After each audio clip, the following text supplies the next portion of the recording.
The Western Philosophy by Durant, Chapter 10, the third section. Paragraph 1. The Logician.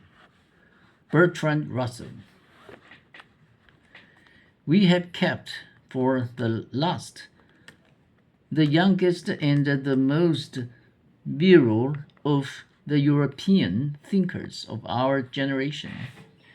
When Bertrand Russell spoke at Columbia University in 1914, he looked like his subject, which was epistemology, thin, pale, and moribund. One expected to see him die at every period.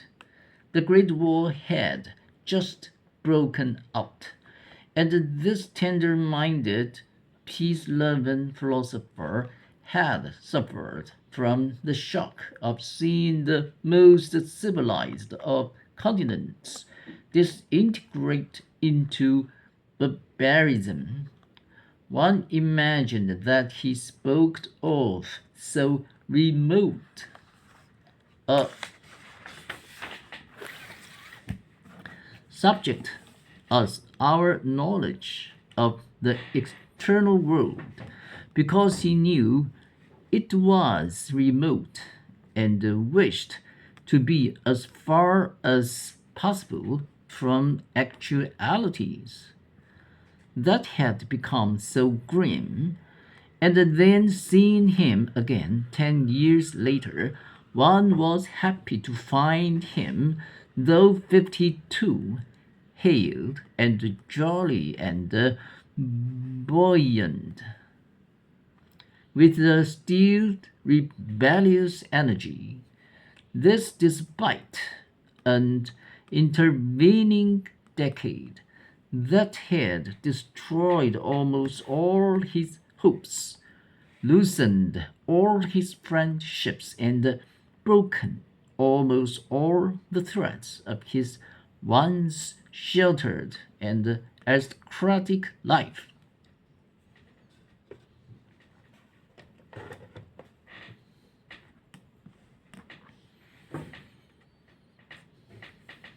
For he belongs to the Russels, one of the oldest and the most famous families in England or the world, a family that has given statesmen to Britain for many generations. His grandfather, Lord John Russell, was a great Liberal Prime Minister who fought an unyielding battle for free trade, for universal free education, for the emancipation of the Jews, for liberty in every field. His father, Viscount Amberley, was a free thinker who did not overburden his son with the hereditary theology of the West. He is now here presumptive to the second Earl Russell, and he rejects the institution of inheritance and proudly earns his own living. When Cambridge dismissed him for his pacifism, he made the world his university and became a traveling sophist, in the original sense of that once noble word, whom the world supported gladly. There have been two Bertrand Russells, one who died during the war, and another rose out of that one's shroud. An almost mystic communist born out of the ashes of a mathematical logician, perhaps There was a tender mystic strength in him, always represented at first by a mountain of algebraic formulas, and then finding a distorted expression in a socialism that has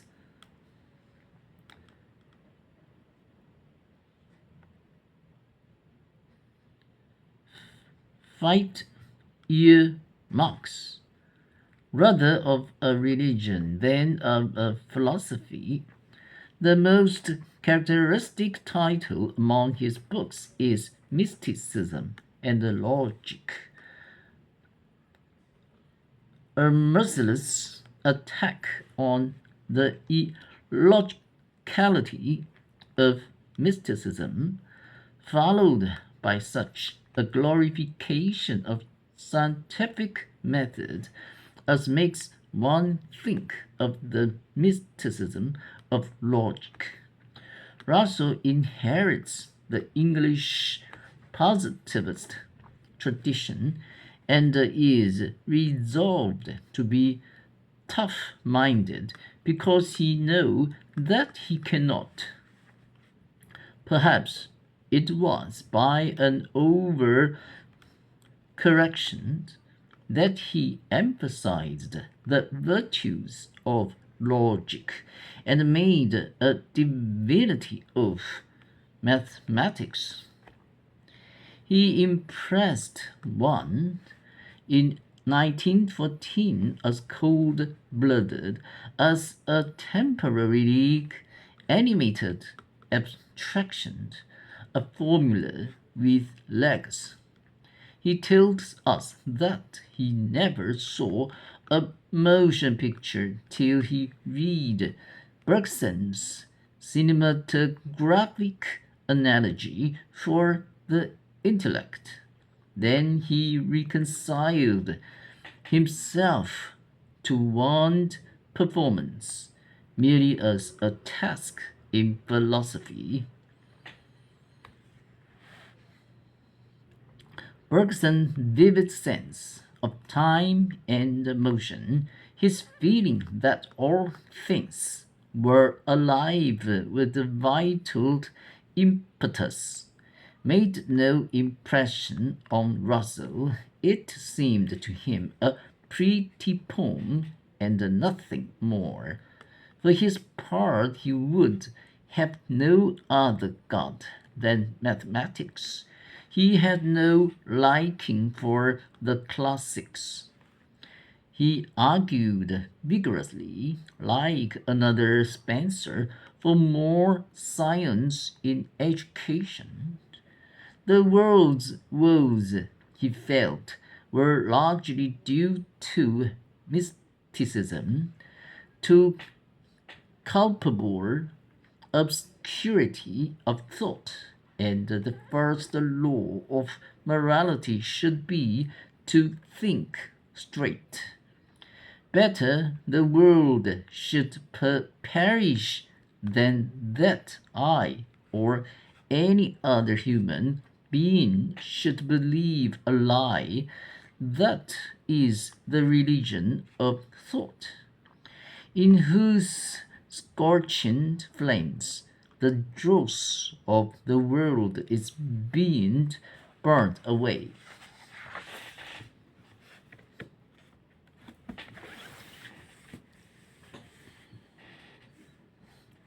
His passion for clarity drove him inevitably to mathematics. He was almost thrilled at the calm precision of the aristocratic science. Mathematics, rightly viewed, possesses not only truth but supreme beauty. Cold and austere, like that of sculpture, without appeal to any part of our weaker nature, without the gorgeous trapping of painting or music, yet sublimely pure and capable of a stern perfection such as only the greatest art can show. He believes that the progress of mathematics was the finest feature of the 19th century, specifically the solution of the difficulties which formerly surrounded the mathematical infinite is probably the greatest achievement of which our age can boast. In one century, the old geometry which had held the fortress of mathematics for 2,000 years was almost entirely destroyed, and Euclid's text, the oldest school book in the world, was at last superseded. It is nothing less than a scandal that he should still be taught to boys in England.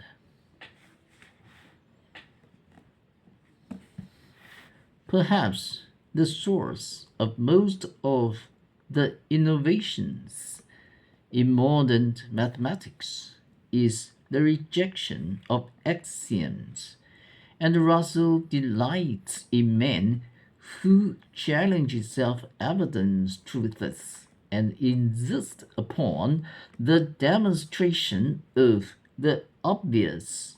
He was rejoiced to hear that parallel lines may somewhere meet, and that the whole may be no greater than one of its parts. He likes to startle the innocent reader with such puzzles as this. The even numbers are but half of all numbers, and yet there are just as many of them as there are numbers altogether, since forever number there is it's even doubled. Indeed, this is the whole point about that hitherto indefinable thing, the mathematical infinite. It is a whole containing parts that have as many terms or items as the whole. The reader may follow this tangent if the spirit moves him.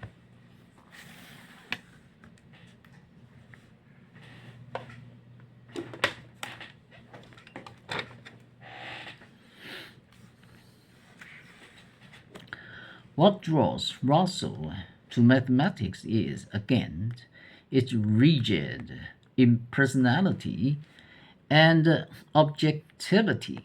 Here and there alone is eternal truth and absolute knowledge.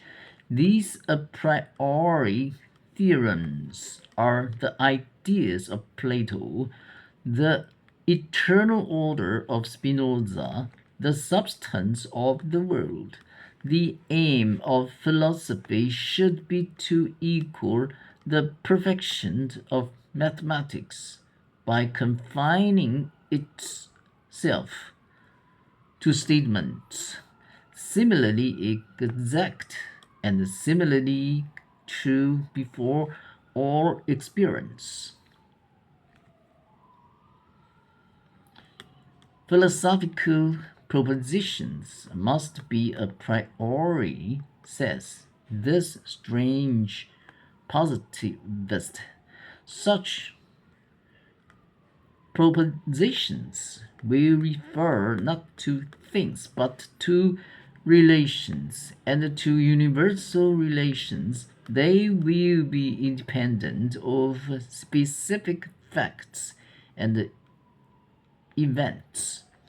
If every particular in the world are changed, this propositions, these proportions would still be true. Example, if all A's are B's and X is A, then X is a B. This is true whatever A may be. It reduces to a universal and a priori form the old syllogism about the morality of Socrates. And it would be true if no Socrates, even if nobody at all, had ever existed. Plato and Spinoza were right. The world of universals may also be described as the world of being. The world of being is unchangeable, rigid, exact, delightful to the mathematician, the logician, the builder of metaphysical systems, and all who love perfection more than life. From to take all specific content out of it, to compress it voluminously into mathematics. This was the ambition of the new Pythagoras. People have discovered how to make reasoning symbolic, as it is in algebra, so that deductions can be effected by mathematical rules. Pure mathematics consists entirely of assertions to the effect that if such and such a proposition is true of anything, then such and such another proposition is true of that thing. It is essential not to discuss whether the first proposition is really true, and not to mention what the anything is of which it is supposed to be true. Thus, mathematics may be defined as the subject in which we never know what we are talking about, nor whether what we are saying is true.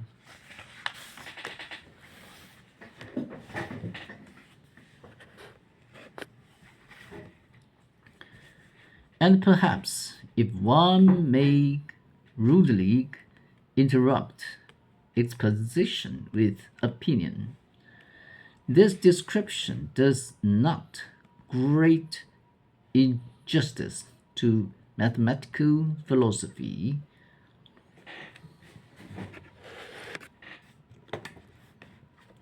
It is splendid game for those who like it, guaranteed to kill time as rapidly as chess.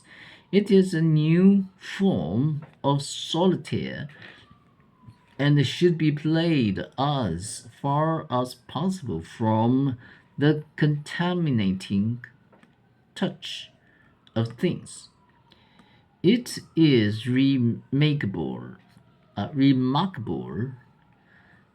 that after writing several volumes of this learned moonshine, Bertrand Russell should suddenly come down upon the surface of this planet and begin to reason very passionately about war and government and socialism and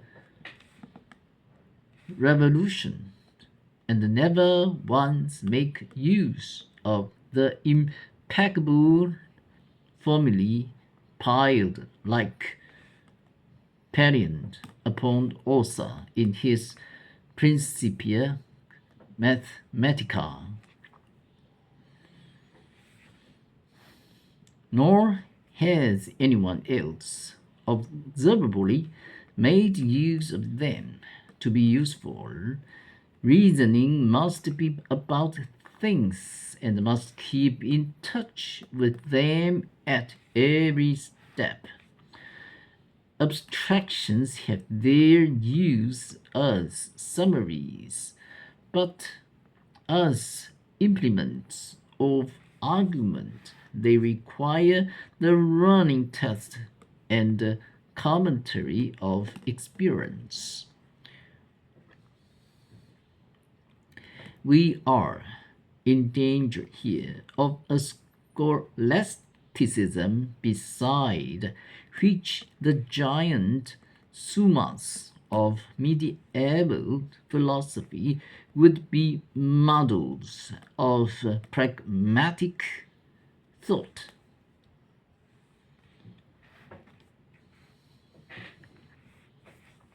From such a starting point, Bertrand Russell was almost fated to pass into agnosticism. He found so much in Christianity that could not be phrased in mathematics that he abandoned it all except its moral code. He speaks scornfully of a civilization that persecutes men who deny Christianity and imprisons those who take it seriously.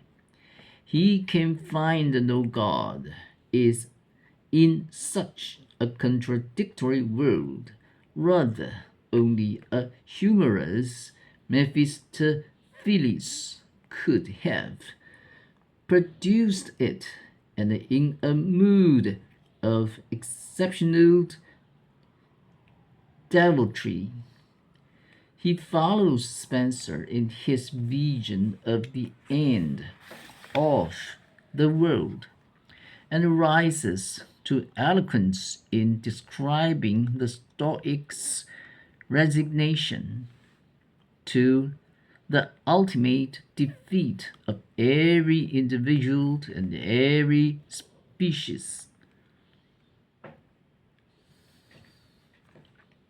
We talk of evolution and progress, but progress is an egotistical phrase, and evolution is but one half of an immoral cycle of events, terminating the dissolution and the death. Organic life, we are told, has developed gradually from the protozoan to the philosopher, and this development, we are assured, is indubitably an advance. Unfortunately, it is the philosopher, not the protozoan, who gives us this assurance. The free man cannot comfort himself with childish hopes and anthropomorphic gods. He has to keep his courage up, even though he knows that in the end he too must die, that all things must die. Nevertheless, he will not surrender. If he cannot win, he can at least enjoy the fight, and by the knowledge that foresees his own defeat, he stands superior to the blind forces that will destroy him.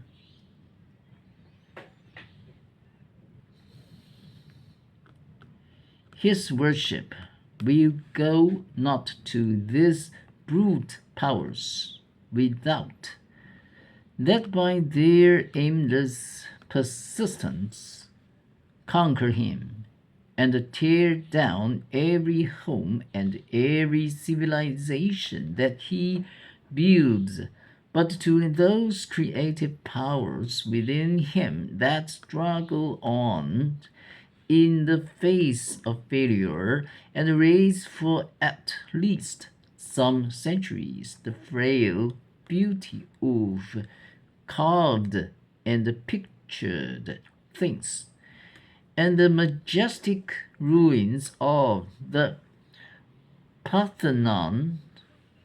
Such was the philosophy of Bertrand Russell before the war.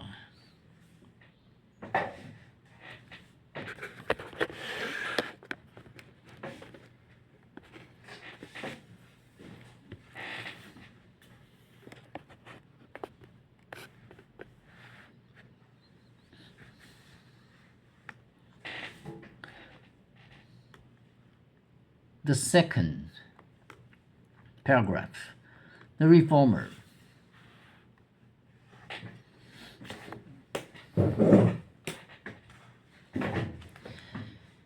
And then great madness came, and Bertrand Russell, who had lain so long buried and mute under the weight of logic and mathematics and epistemology, suddenly burst forth like a liberated flame, and the world was shocked to find that this slim and anemic looking professor was a man of infinite courage.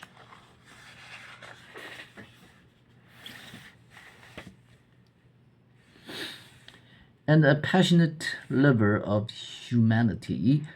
Out of the recesses of his family, the scholar stepped forth and poured out upon the most exalted statesman of his country a flood of polemic that did not stop even when they ousted him from his chair at the university and isolated him like another Gallio in a narrow quarter of London.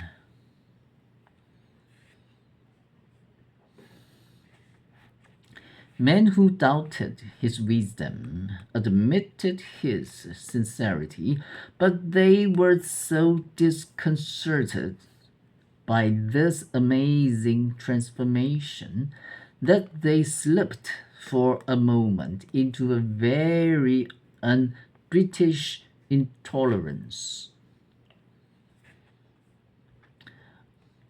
Our embattled pacifist, despite his most respectable origins, was outlawed from society and denounced as a traitor to the country which had nourished him and whose very existence seemed to be threatened by the maelstrom of the war.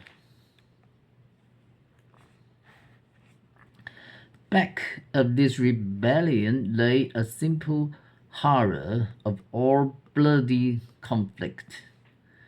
Bertrand Russell, who had tried to be a disembodied intellect, was really a system of feelings, and the interests of an empire seemed to him not worth the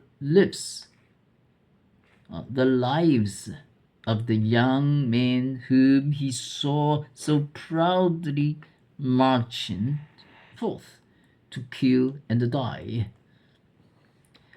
He set to work to ferret out the causes of such a holocaust and the thought he found in socialism and economic and political analysis that at once revealed the sources of the disease and indicated its only cure method. The cause was private property, and the cure was communism.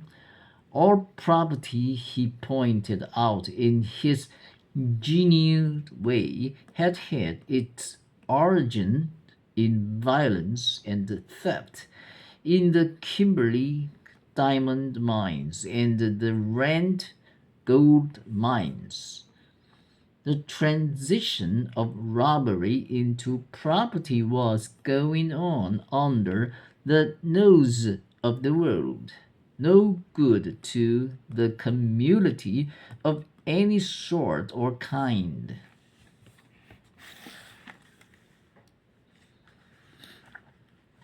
Results from the private ownership of land. If men were reasonable, they would decree that it should cease tomorrow with no com- compensation beyond a moderate life income to the present holders. Since private property is protected by the state and the robberies that make property are sanctioned by legislation and enforced by arms and war. The state is a great evil, and it would be well if most of its functions were taken over by cooperatives and producers' syndicates. Personality and individuality are crushed into a rote conformity by our societies. Only the greater safety and the orderliness and the orderliness of modern life can reconcile us to the state. Freedom is the supreme good, for without it, personality is impossible. Life and knowledge are today so complex that only by free discussion can we pick our way through errors and prejudices to that total perspective which is truth. Let men, let even teachers differ and debate. Out of such diverse opinions will come an intelligent relativity of belief which will not readily fly to arms. Hatred and war come largely of fixed ideas or dogmatic faith. Freedom of thought and the speech would go like a cleansing draught through the neurosis and superstition of the modern mind. For we are not so educated as we think. We are but beginning the great experiment of universal schooling, and it has not had time to affect profoundly our ways of thinking and our public life. We are building the equipment, but we are still primitive in methods and technique. we think of education as the transmission of a certain body of settled knowledge, when it should be rather the development of a scientific habit of mind, the distinctive feature of the intelligent man is the hastiness and the absoluteness of his opinions. The scientist is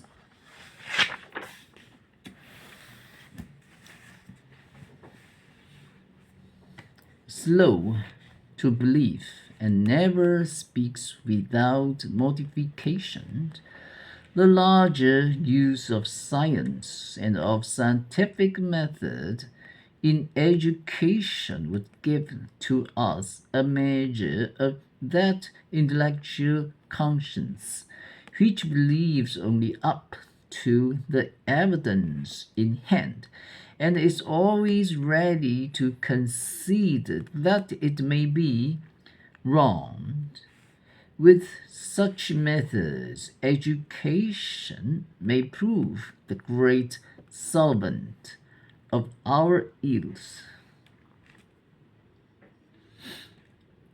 It may even make of our children's children the new men and women who must come before the new society can appear. The instinctive part of our character is very malleable. It may be changed by beliefs, by material circumstances, by social circumstances, and by institutions. It is quite conceivable, for example, the education could mold opinion to admire art more than wealth, as in the days of the Renaissance, and could guide itself by the resolution to promote all that is creative, and so to diminish the impulses and desires that center round possession. This is the principle of growth, whose corollaries would be the two great commandments of a new and natural morality.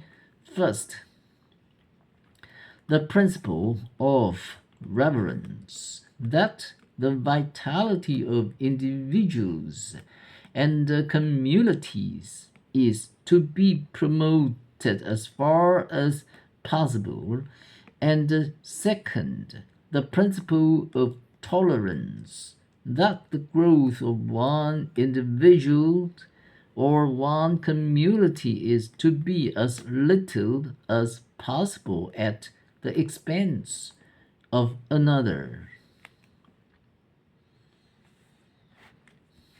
There is nothing that man might not do if our splendid organization of schools and universities were properly developed and properly manned and directed intelligently to the reconstruction of human character.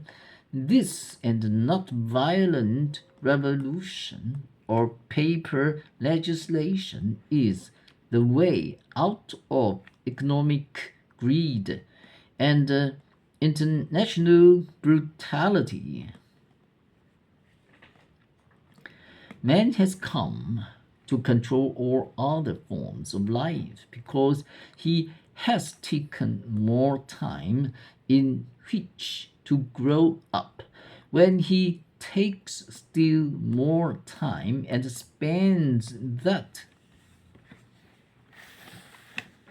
time more wisely, he may learn even to control and remake himself. Our schools are the open sesame to utopia. Paragraph 3. Epilogue.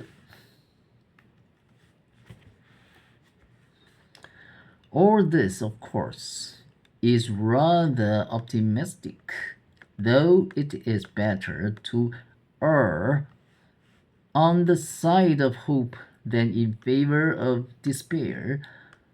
Russell has poured into his social philosophy the mysticism and the sentiment which he had so resolutely repressed in his attitude toward metaphysics and religion. He has not applied to his economic and political theories the same rigid scrutiny of assumptions, the same skepticism of axioms, which gave him such satisfaction in mathematics and logic. His passion for the priori, his love of perfection more than life, leads him here to splendid pictures that serve rather as poetic relief to the prose of the world than as practicable approaches to the problems of life. It is delightful, for example, to contemplate a society in which art shall be better respected than wealth. But so long as nations rise and fall in the flux of natural group selection, according to their economic rather than their artistic power, it is economic and not artistic power which, having the greater survival value, will win the greater plaudits and the large rewards. Art can only be the flower that grows out of wealth. It cannot be wealth's substitute. The Medici came before Michelangelo, but it is not necessary to pick more flaws in Russel's brilliant vision. His own experience has been his severest critic. In Russia, he found himself face to face with an effort to create a socialist society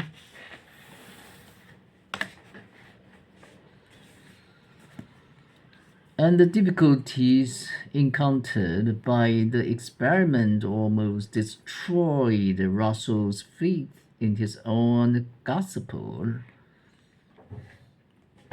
He was disappointed to find that the Russian government could not risk such a measure of democracy as had seemed to him the axiom of a liberal philosophy, and he was so angered by the suppression of free speech and free press, and by the resolute monopoly and systematic use of every avenue of propaganda, that he rejoiced in the illiteracy of the Russian people, the ability to read, being in this age of subsidized newspapers an impediment to the acquisition of truth. He was shocked to find that nationalization of the land had been forced, except on paper, to yield to private ownership, and it dawned upon him that men as made today will not properly till and husband their holdings unless they can rely on transmitting them and the improvements which they put into them to their children. Russia seems on the way to becoming the greater France, a great nation of peasant proprietors. The old feudalism has disappeared. He began to understand that this dramatic overturn, with all its sacrifices and all its heroism, was only Russia's 1789.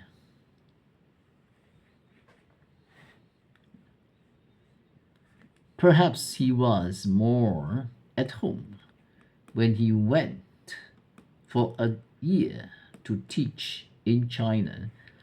There was less mechanism there and a slower pace. One could sit down and reason, and life would stand still while one dissected it. In that vast sea of humanity, new perspectives came to our philosopher. He realized that Europe is but the tentative pseudopodium of a greater continent and an older and perhaps profounder culture. All his theories and syllogisms melted into a modest relativity before this mastodon of the nations. One sees his system loosening as he writes. I have come to realize that the white race isn't as important as I used to think it was.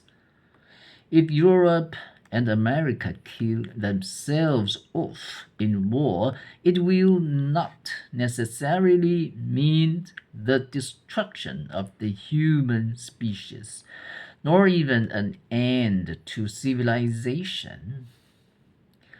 There will still be a considerable number of Chinese left, and in many ways China is the greatest country I have ever seen. It is not only the greatest numerically and the greatest culturally, but it seems to me the greatest intellectually. I know of no other civilization where there is such open mindedness, such realism, such a willingness face the face, face the facts as they are, instead of trying to distort them into a particular pattern.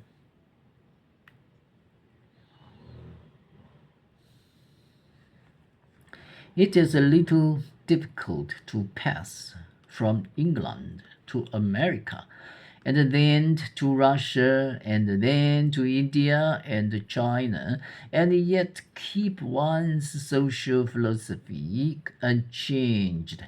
The world has convinced Bertrand Russell that it is too big for his family, and perhaps too large and heavy to move very rapidly towards his heart's desire. And there are so many hearts and so many different desires. One finds him now an older and a wiser man, mellowed by time and a varied life, as wide awake as ever to all the ills that flesh is here too, and yet matured into the moderation that knows the difficulties of social change. All in all, a very lovable man, capable of the profoundest metaphysic and the subtlest mathematics, and yet speaking always simply, with the clarity which comes only to those who are sincere, a man addicted to fields of thought that usually dry up the springs of feeling, and yet warmed and illumined with pity, full of an almost mystic tenderness for man, for mankind.